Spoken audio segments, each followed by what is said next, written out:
Starting from the beginning, my great-great-grandfather, Henry Cleveland, was a whaler.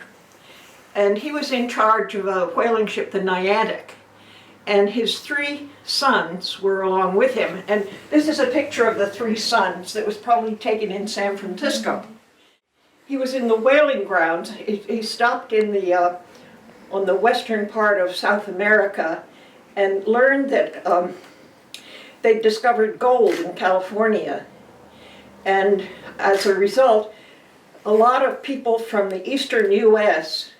were going down to the Isthmus of Panama and crossing the isthmus, hoping to pick up a ship to get up to the gold fields, rather than having to go all the way around the Cape Horn. So Captain Cleveland wrote to the owners of the Niantic and said, I think we'll make more money if we convert the ship to passenger quarters and take people to the gold fields. And the owners agreed. So they loaded 240 men, they're all men who had crossed the isthmus, and they converted it, from whaling ships to passenger quarters. And they started off. Now he started heading southwest.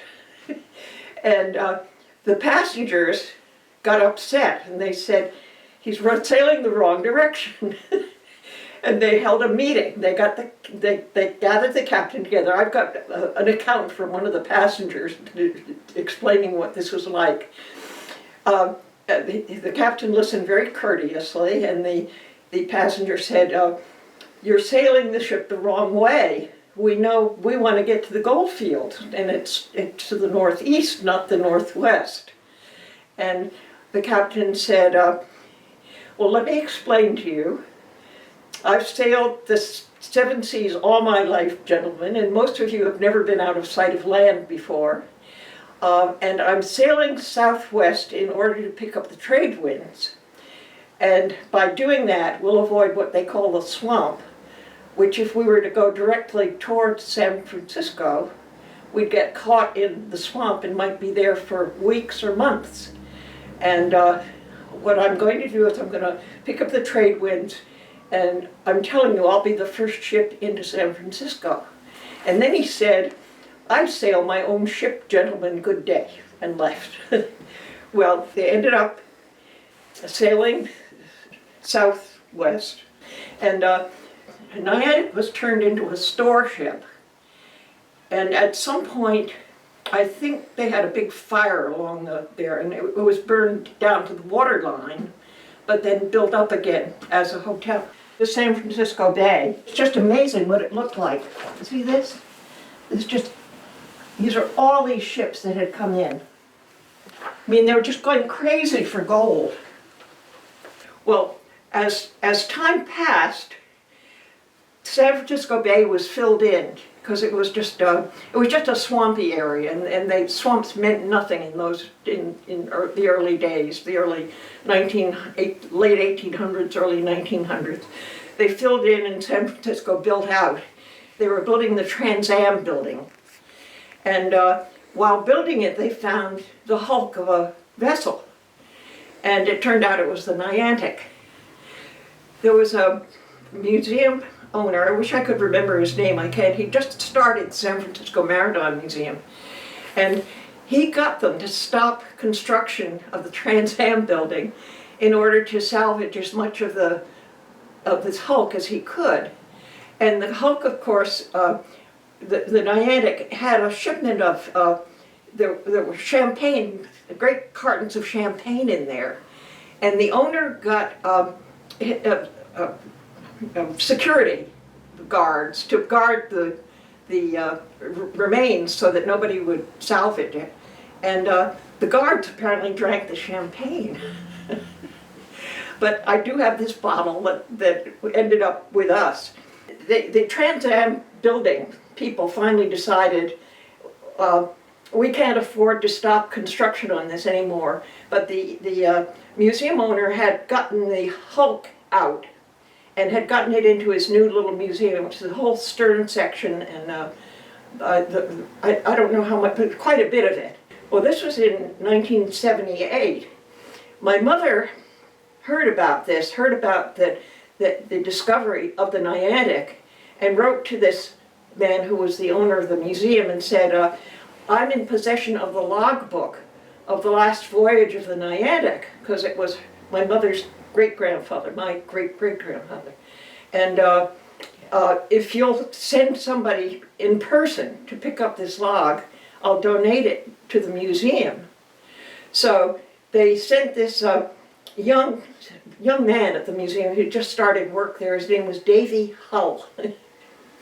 He came and picked it up and brought this champagne bottle for my mother in exchange, in thanks for the original logbook. Well, time passed, and we've always had on that wall a picture of an original painting of the Niantic. And the cleaning woman would come by and clean the painting with simple green, and it would get all covered with smoke and soot, and you could barely make out that there was a vessel there, but it had been there for 150 years and covered with spider webs. So I contacted this man named Ian Primrose in Woods Hole, who's a renowned restorer, and yes, he said he would. While he was restoring it, little square centimeter by centimeter, I found out how valuable the painting was. And I realized I didn't want it in the house because it would mean getting it insured, and it was something like $250,000. And when it was finally restored, I decided the best thing to do, the most responsible thing to do, would be to donate it to the museum. So I contacted the museum, and they said they'd be thrilled to have this painting. And I said I wanted the Ian Primrose, the restorer, to pack it, and I wanted a real person to come up and collect it, and I wanted a reproduction of it that I could put back in its place, in place of the original. So they agreed to that.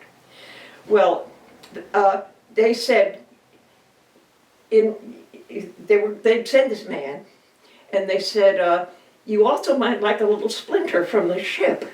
And I said, great. So I went to my framers and I said, I'm going to get this splinter of this historic ship, and it's, I don't know, probably 5 by 7, and could you make some sort of a shadow box for it when it comes? And she said, sure. Okay, well, we met the guy at the ferry, and he was wheeling in this 7-foot splinter. So that shot the idea of the little shadow box. And I said, and you are? And he said, well, my name is Davy Hull, and I'm the one who collected the logbook for the Niantic. So it was this funny turnaround. Well, now this painting that was being cleaned with simple green and dusted is sitting in a humidity-controlled great glass case in the museum in San Francisco. So that's where we are. Yeah, this is the Niantic in 2020. This is a reproduction of the original. The original is in the San Francisco Maritime Museum. And above it is what we call the splinter. It's a piece of the Niantic. But I just love that story because it's so perfect. Makes a beginning, a middle, and an end.